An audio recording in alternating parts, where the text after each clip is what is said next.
छुट्टी पूरी हुई। आरती दीदी के घर से लौट आई। विधिवत कक्षाएं चलने लगी। मकान मालिक की बेटियों से उसका बोलना बतियाना होने लगा। छोटी छोटी सुविधाएं मिलने लगी थीं उसे। राम रसायन में मौसी का डेरा डला है, इसलिए वह शनिवार को वहां नहीं जाएगी। घर की सफाई अच्छी तरह कर लेगी, कुछ पढ़ लेगी। उसने सोचा हुआ है मौसी के रहते वह राम रसायन जाएगी ही नहीं, चाहे जितनी भी छुट्टियां निकल जाएं। पहला और दूसरा रविवार निकलते उसे कुछ नहीं खला। काम और पढ़ाई चलती रही। नमन भी इस बीच आ नहीं पाया। राम रसायन में मौसी का डेरा और दोस्तों के घर नमन का डेरा। पापा घर के बाहर होते हैं तो उसे फोन करके घर के हाल बता देते हैं। बस इतना सा संपर्क रह गया है राम रसायन से। तीसरा शनिवार था। आरती हरी चाय का प्याला लेकर खिड़की के पास बैठी थी, तभी मम्मी का मिस कॉल आया। थोड़ी देर में आरती ने मौसी का फोन मिलाया, हालचाल पूछा। संध्या दी की एक एक बात याद कर रही थी वह, और उसी कर्तव्य बोध से कहती जा रही थी, आप वहाँ हैं मौसी तो मैं यहाँ कुछ संभाल ले रही हूँ, वरना मम्मी की चिंता में भागती हूँ हर छुट्टी को राम रसायन। मम्मी का खूब ध्यान रखिएगा मौसी, ऊपर से नहीं लगती पर अंदर से उनका स्वास्थ्य ठीक नहीं है। उन्हें कोई झटका नहीं लगना चाहिए, चिंता तो उन्हें चौपट कर देगी। आप भी अपनी कोई परेशानी उन्हें न बताना, वे सबका तनाव लेती रहती हैं, सबका कष्ट कम करती जाती हैं और अपने दिल पर बोझ बढ़ाती रहती हैं। कितने सारे ब्रेन हेमरेज हो रहे हैं आजकल। हम सब भाई बहन तो डरे रहते हैं। हम अपनी माँ को खोना नहीं चाहते मौसी। जाने कौन कौन लोग उनके कष्ट और तनाव बढ़ाने आते रहते हैं। आप जब तक हैं उनका ध्यान रखिएगा, उन्हें खुश रखिएगा मौसी। यह आपका कर्तव्य है जब तक आप राम रसायन में हैं। छोटी बहन भी बेटी जैसी ही तो होती है ना।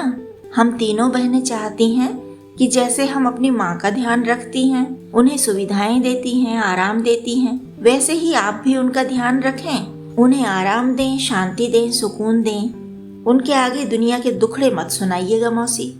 आरती बोल रही थी और सुभद्रा भय से सिकुड़ रही थी। सचमुच दीदी को कुछ हो गया तो ये तीनों भांजियां तो चुड़ैल की तरह उसे नोच खाएंगी। क्या फायदा है ऐसी खातिरदारी से जिसमें खतरा ही खतरा हो। इतना जोखिम कौन उठाएगा रे बाबा। सोचा तो यह था कि 1.5 महीना दीदी के घर रहेगी। उस सोचे को डालो भाड़ में। संध्या का आ गया, आरती का आ गया, दोनों के फोन पर एक ही बात, मम्मी का ध्यान रखना, मम्मी का ध्यान रखना। कौन जाने भीतर की बात। दीदी का हार्ट कितना झेल पाएगा, मैं भला कैसे जानूंगी। क्या बिना बोले रह सकती हूँ? जब तक रहूंगी कोई भी बात कहते कुछ हुआ तो जीवन भर मुझे कोसेंगी, गरियाएंगी ये तीनों। दुनिया भी इन्हीं की मानेगी, मुझे कौन पूछ रहा है। नमन एक दिन झटपट आया और झटपट कुछ सामान लेकर झटपट जाने भी लगा। तो सुभद्रा ने पूछा, क्यों रे नमन, तू घर पर क्यों नहीं रहता, दोस्तों के घर क्यों पड़ा रहता है? नमन ने कहा, अरे आप हैं तो मौसी यहाँ पर मम्मी की देखभाल के लिए। मैं कंपटीशंस की तैयारी कर रहा हूँ। दोस्तों के साथ बैठकर अच्छी तैयारी होती है, वहाँ पढ़ाई के अलावा कोई दूसरी बात नहीं होती। आपके जाने पर आ जाऊंगा। नमन भाग गया। सुभद्रा की चिंता और बढ़ी। बताओ क्या लड़के हैं आजकल के। ऐसे बोल रहा है जैसे मैं इसकी माँ की देखभाल करने ही आई हूँ। मेहमान न हुई, तीमारदार हो गई, नर्स हो गई। कमा रहा होता तो ठिठोली में कह देती कि इस नर्स को कितना पैसा मिलेगा, ऐंठ भी लेती कुछ न कुछ। लेकिन यह तो खुद ही बाप की रोटी तोड़ता है। एक वह आरती कमा भी रही है तो मौसी को मिलने तक नहीं आई, देखभाल का ऑर्डर ऐसे दे रही है। बताओ ऐसे रिश्तेदारों का भी क्या करना। छोड़ो, इससे तो अपने घर ही चली जाऊं। एक बुढ़ा है ही अपना, दिन भर सुनाते रहो पर भड़कता नहीं। यहाँ जीजा जी के आगे कुछ बोलो तो ज्ञान बघारने लगते हैं। अरे कोई ज्ञान लेने आई हैं हम यहाँ पर, हिमालय न चली जाएं संतों के पास। सुभद्रा जितना सोच आई थी उसका आधा ही समय राम रसायन में बिता पाई कि मन उखड़ गया। पति को फोन किया, तुम्हें पत्नी चाहिए कि नहीं? चाहिए तो लेने आ जाओ। यहाँ पता नहीं दीदी को कौन सी बीमारी है, उनके बच्चे तो उनसे भागे भागे फिरते हैं और मुझे देखभाल का ऑर्डर दे रहे हैं जैसे आया रख गए हों। मुझे नहीं करनी किसी की आयागिरी, तुम आ जाओ बस, अकेली तो नहीं आऊंगी मैं। सुबह आओ, शाम को लौट चलेंगे। पति से आश्वासन पाकर सुभद्रा का मन हल्का हुआ। अपनी दीदी से बोली, दीदी परसों ये आ रहे हैं मुझे लेने। बुढ़ा न जीने देता है न मरने देता है। मैं महीना भर को बाहर निकली तो नानी याद आ गई। मैं परसों रात की गाड़ी से निकल लूंगी दीदी, तुम बुला लो अपने बच्चों को अपनी देखभाल के लिए। सुमित्रा जी कुछ बोली नहीं, बस सुभद्रा की विदाई की तैयारियां करने लगी। सुभद्रा पति एक संवेदनशील व्यक्ति थे। सब जान समझ गए कि राम रसायन नामक यह घर खाली खाली क्यों है। पंडित जी के पैर छूकर बोले, कर्कश कौवा देखकर चिड़ियां अपने चूजों को पंखों में ऐसे छुपा लेती हैं मानो वे तो घोंसले में अकेली ही रहती हैं। चूजे ऊजे उनके पास कहाँ।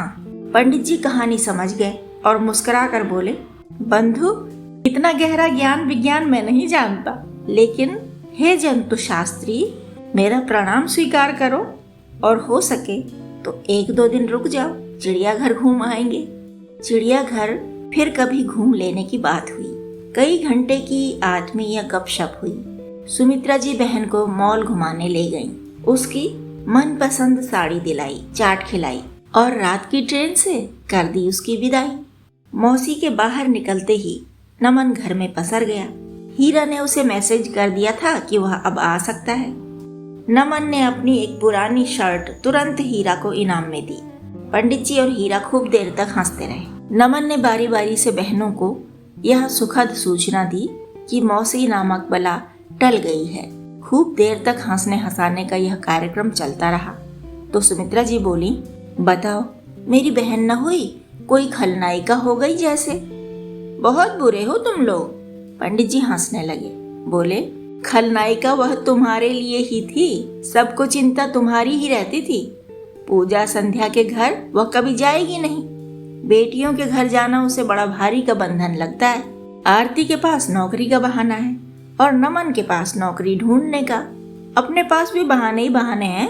बस तुम ही एक बेचारी ऐसी हो जिसके पास बचा ही नहीं कोई बहाना। क्या करती। चलो खलनायिका से मुक्ति दिलाने के लिए अपनी टीम का आभार तो प्रकट करो और दल प्रमुख होने के नाते मुझे भी कुछ मिलना चाहिए। पुरस्कार। सुमित्रा जी सिर हिलाते हिलाते खुशी खुशी गईं और प्लेट में मिठाई लाकर बोली, साढ़ू की लाई मिठाई पाओ पुरस्कार में। पंडित जी ने सिकुड़ने का अभिनय किया और बोले, इस मिठाई में बेचारे साढ़ू के अश्रु न घुले हों कहीं। बेचारा जंतु सोच रहा होगा 1.5 महीने की स्वतंत्रता प्राप्त हुई, लेकिन आधे में ही थाने जाना पड़ गया। जेलर ने बुलवा भेजा, आओ मेरी हथकड़ी पहन के बैठो चुपचाप।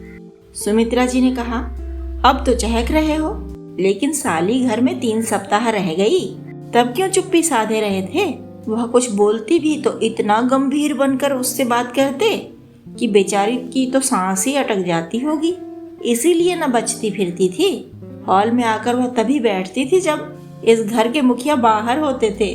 पंडित जी मिठाई खाते खाते बोले, डर लगता था भाई, कब कहाँ किस बात में वह रोने धोने का स्रोत खोज ले। अद्भुत जादू है सुभद्रा के पास। उसके तर्क अद्भुत, उसकी शैली अद्भुत। क्या क्या कहूँ, कैसे प्रशंसा करूं। अकथनीय है रे बाबा। पंडित जी ने सिर के ऊपर हाथ ले जाकर हिलाए तो सब हंस पड़े। हीरा अतिथियों को स्टेशन छोड़ कर आया था। तो पंडित जी बोले, ट्रेन चल दी थी ना। हाँ बोलो, तो चैन की सांस ले ले हम लोग। हीरा ने हंसकर कई बार कहा, हाँ हाँ हाँ, ट्रेन गई चैन आया। हीरा की बात पर मुस्कुराए बिना कोई न रह पाया। कहानी पसंद आई हो तो लाइक करें, सब्सक्राइब करें और दोस्तों के साथ शेयर करें। और हाँ, कमेंट करना और नोटिफिकेशन बेल दबाना ना भूलें।